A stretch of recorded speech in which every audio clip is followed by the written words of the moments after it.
না, খুব উপদেশটা বানাও দিন আমি এক নজর পরে ফেলাই দিচ্ছি। আমার উপদেশটা লাগবে না, এই দেশটা আমার বাপের। তো সুদ করে আবার আমার উপদেশটা বানাতে চোর একটা আবল তাবল কথাবার্তা বলতে থাকে।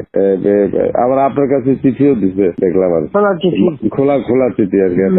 এটা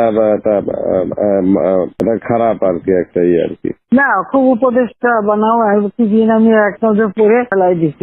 আমার উপদেশটা লাগবে না, এই দেশটা আমার বাপের। আমার বাপ স্বাধীন করে দিয়ে গেছে, আমি জানি এই দেশ আমি চিনি। এখানে আমি বাংলাদেশের বসে বসে কথা বলার তো সুদ করে আবার আমার উপদেশটা বানাতে চোর একটা। ও বলছে গ্রামীণ ফোনে সব ইনকাম গ্রামীণ ব্যাংকে যাবে, যে টাকা গ্রামীণ ব্যাংক গরিব মানুষের সাহায্য করবে। আর এই কথা করে আমার কাছে ওই গ্রামীণ ফোনের ব্যবসা দিয়ে ইউজ একটা টাকা পর্যন্ত গ্রামীণ ব্যাংকে দেয় নাই। আমি 400 কোটি টাকা গ্রামীণ ব্যাংকে দিচ্ছি, 400 কোটি টাকা। ওটা তার অন্যান্য প্রতিষ্ঠানে